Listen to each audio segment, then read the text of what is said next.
से प्रेरित है। जिनके साथ ये घटनाएं घटी उसकी वास्तविकता उन्हीं तक सीमित है। भूत प्रेतों और अपसामान्य विषयों के होने पर चैनल कोई दावा नहीं करता और न ही प्रोत्साहन करता है। बस एक दावा करता है और वो है डर। नमस्कार दोस्तों, मेरा नाम है जितेंद्र सिंह और मैं आपका स्वागत करता हूं हमारे YouTube चैनल में। दोस्तों, इस चैनल पर हम आपके लिए लाते रहते हैं सब्सक्राइबर्स की भेजी और बड़े बुजुर्गों से सुनी हुई दिल दहला देने वाली खौफनाक रहस्यमय कहानियां। तो चलिए सुनते हैं आज की कहानियां।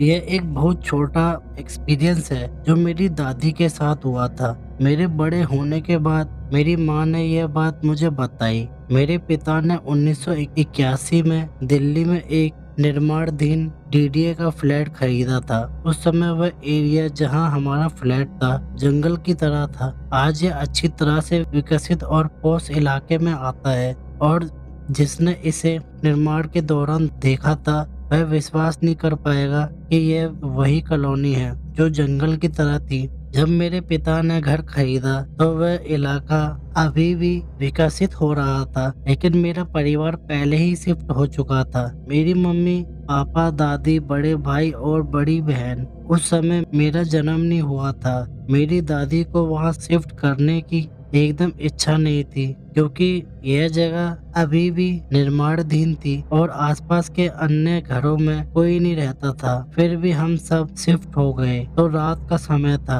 और मेरी दादी रसोई में थी। रसोई की खिड़की खुली थी। रसोई में ट्यूबलाइट ऑन थी और खिड़की के बाहर ट्यूबलाइट की रोशनी जमीन पर फैल रही थी। आसपास कोई घर नहीं थे क्योंकि उनमें से अधिकांश अभी भी निर्माणाधीन थे। तो यहाँ सिर्फ मैदान था जिसमें थोड़ी रेत, ईंट और सूखी घास थी। अब मेरी दादी खिड़की के सामने कुछ काम कर रही थी। तब उन्होंने एक कुत्ते को जमीन पर चलते देखा। लाइट का एकमात्र सोर्स ट्यूबलाइट था जो कुत्ते पर पड़ रहा था, जिससे उसके दूसरी तरफ छाया बन रही थी। मेरी दादी माँ को बाहर कुछ ऐसा दिखा जिससे वह घबराकर तेज मेरी माँ का नाम चिल्लाने लगी। मेरी दादी, मेरी मम्मी जो दूसरे कमरे में थी, दौड़कर आई। मेरी दादी बोल्ड थी इसलिए उन्होंने जो भी देखा उसे माँ को बताने में कोई मुश्किल नहीं हुई। जब तक मेरी माँ रसोई में आई तब तक वह कुत्ता पहले ही खिड़की से बाहर चला गया था, इसलिए मेरी माँ को कुछ भी दिखाई नहीं दिया।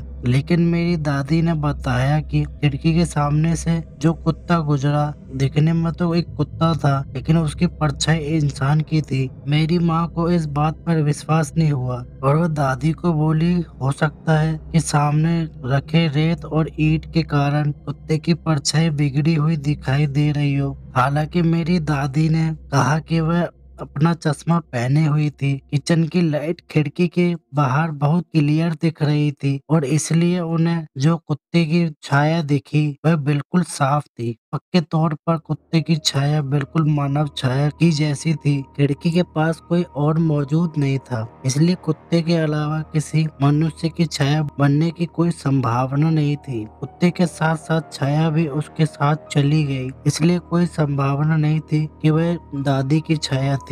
इस खौफनाक मंजर के बाद उन्होंने तुरंत खिड़की बंद कर दी। अब इलाके का विकास अच्छी तरह हो गया है और हमें उस इलाके में इस तरह के किसी और तरह का अनुभव नहीं हुआ है। ये कहानी यही खत्म हो जाती है। मैं पालतू जानवरों का बहुत शौकीन हूँ। दुर्भाग्य से मेरे पिता को ये बिल्कुल पसंद नहीं है। काफी रिक्वेस्ट के बाद मेरे पापा ने मुझे एक तोता दिलवाया। मैं तब 8वीं कक्षा में था और मैं और मेरा भाई हर समय मिट्टू मेरे तोते के साथ रहते थे और हर समय मजे किया करते थे। लेकिन एक दिन खेलते समय एक सड़क दुर्घटना में मैंने मिट्टू को खो दिया। मिट्टू को हम 5 महीने पहले ही लाए थे। बाद में मैंने एक कुत्ते के लिए पापा को कहा, लेकिन मेरे पापा ने सीधे सीधे मना कर दिया। अपनी माँ के सामने लगातार रोते बिगड़ते रहने के बाद माँ ने कुत्ते के लिए मुझे पैसा दे ही दिया। वह दिन भी आ गया जब मैं अपने लिए एक छोटा सा पपी ले आया। मेरे पिता ने मुझे डांटा, लेकिन जैसे जैसे समय बीतता गया वह शांत हो गए। मेरे कुत्ते का नाम टाइगर है। यह मेरा 14वां जन्मदिन था। सभी मेहमान और परिवार वालों ने मेरे जन्मदिन की पार्टी में भाग लिया और मैंने भव्य तरीके से जश्न मनाया। लगभग 10 बजे जब सभी मेहमान चले गए, मेरा छोटा भाई अपना पसंदीदा शो गूज़बम्प्स देख रहा था और मैं मिले हुए उपहारों को खोल रहा था। अचानक मैंने टाइगर के घुर्राने की आवाज सुनी। टाइगर की आदत थी कि वह किसी के नहीं होने पर भी वह भौंकता रहता था, इसलिए चिढ़कर मैंने उसे रोकने के लिए चिल्लाया, लेकिन वह नहीं रुका और घुर्राते रहा। तभी मेरे दिमाग में एक आइडिया आया। मैंने सुन रखा था कि कैमरे के माध्यम से भूत को देखा जा सकता है। मुझे उपहार के रूप में एक कैमरा मिला था। मैंने कैमरा पकड़ा और धीरे से उस जगह की ओर देखना शुरू किया जहां टाइगर भौंक रहा था। मैंने जो देखा वह देखकर मैं हैरान और स्तब्ध रह गया। आप मानो या न मानो, मेरे छोटे भाई को कोई सफेद चीज अपने चमकते लाल आंखों से लगातार घूर रही थी। मैंने उसकी फोटो ले ली और मैंने अपने भाई को बुलाया और उसे भी वह फोटो दिखाई। वह भी यह देखकर चकित था और जो वह देख रहा था उसे पहचान नहीं सका। दौड़ते हुए माँ पापा के पास गया और सब कुछ बता दिया। बाद में जब मेरे माता पिता आए तो हमने उन्हें पूरी कहानी सुनाई, लेकिन तब मैंने जब फोटो लिया था उस पर उनकी नजर गई तो कोई भूत नहीं था। हम भयभीत थे और पूरी रात डर में सोते रहे और लगातार अपने कमरे को देखते रहे। कुछ दिनों के बाद हम इस बारे में भूल गए। दोपहर की अच्छी धूप थी। मैं अभी स्कूल से लौटा ही था और टीवी के सामने बैठ गया। बाद में जब मैं स्नैक्स खा रहा था तो मैंने वही गुर्राने की आवाज सुनी। मैं चौंक गया और बाथरूम की तरफ गया जहां मेरा कुत्ता लगातार घुर्रा रहा था। मैंने अपना बायां कान बाथरूम की दीवारों के किनारे पर रखा। मैं स्पष्ट रूप से अंदर की किसी चीज के धकेलने की आवाज सुन सकता था। यह एकदम क्रिस्टल क्लियर था। मैंने शेल्फ से डिस्पोजेबल कैमरा निकाला और बाथरूम के अंदर देखने लगा। यह बहुत ही भयानक दृश्य था। एक सफेद बाल जैसी चीज टाइगर को मार रही थी। मुझे नहीं पता कि ये क्या था। उसके हाथ और पैर थे लेकिन उंगलियां नहीं थी। मैं घबरा गया और माँ से शिकायत की। उसने तुरंत ही मेरे हाथ में एक रुद्राक्ष बांधा। तब से वहाँ मैंने अपने घर में कोई भूत नहीं देखा, लेकिन मैं अभी भी अपने कुत्ते का शुक्रगुजार हूँ जिसने मुझे भूतों से मिलवाया। लेकिन अगले ही महीने मेरे पापा ने टाइगर को बेच दिया और ये कहानी एक खत्म हो जाती है।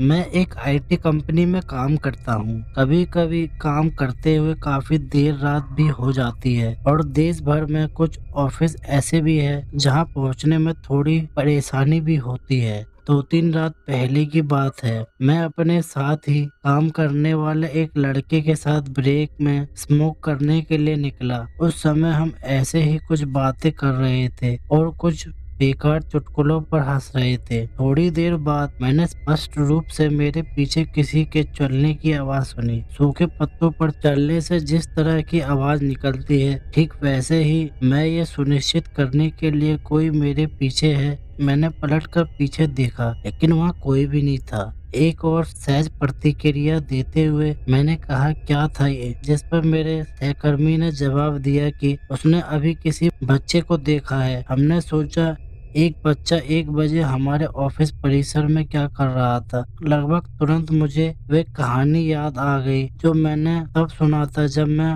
लगभग 2 साल पहले इस ऑफिस में आया था। कुछ लोगों ने परिसर में एक बच्चे को देखने और कभी कभी एक बच्चे के रोने की आवाज भी सुनने की बात कही थी। समय के साथ मैंने इस ऑफिस गॉसिप पे ध्यान देना बंद कर दिया था क्योंकि मैंने एक ही जैसी कहानी कई कर्मचारियों से सुनी थी। मेरा सहयोगी इस बात से थोड़ा परेशान लग रहा था और इसलिए मैंने ये कहते हुए उसे भरोसा दिलाने की कोशिश की कि हो सकता है कि लाइट के रिफ्लेक्शन के कारण तुम्हें कोई बच्चा दिख रहा हो। मैंने ऐसा उसको इसलिए कहा क्योंकि वह दिल का मरीज है और उस समय वह थोड़ा डरा हुआ भी था। सिगरेट और कॉफी खत्म की और वापस अपने डेस्क पर चले गए। लगभग 1 घंटे बाद हमने घर जाने का फैसला किया और घर के लिए रवाना हो गए। आमतौर पर मैं कार से ही अपने ऑफिस जाता हूँ, लेकिन मौसम सुहावना होने के कारण आज मैं बाइक से आया था। मैं पार्किंग में रखी अपनी मोटरसाइकिल के पास पहुंचा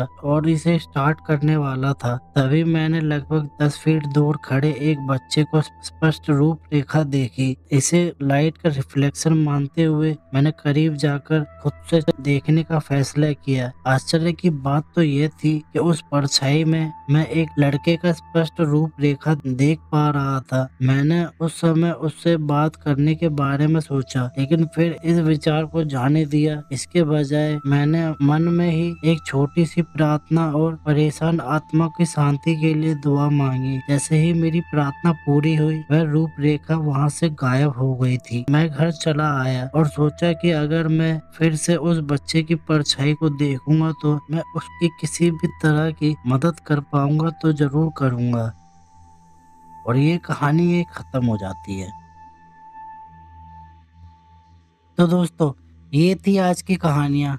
मेरा नाम है जितेंद्र सिंह। अगर आपको ये कहानियाँ अच्छी लगी हो तो हमारी कहानियों को लाइक करें, कमेंट करें और अपने दोस्तों के साथ फेसबुक और व्हाट्सएप पे शेयर करें। और दोस्तों, अगर आप ऐसी ही और कहानियाँ सुनना चाहते हैं तो हमारे यूट्यूब चैनल को सब्सक्राइब जरूर करें और बेल आइकन को ऑल पे सेट करना ना भूलें, क्योंकि हम ऐसे ही रहस्यमय भूतिया कहानियाँ रोज लाते रहेंगे। और आप हमें अपनी स्टोरीज भेज भी सकते हैं, लिंक डिस्क्रिप्शन में मिल जाएगा। और हमारी बाकी वीडियोस भी जरूर देखना। वीडियो पूरी देखने के लिए धन्यवाद।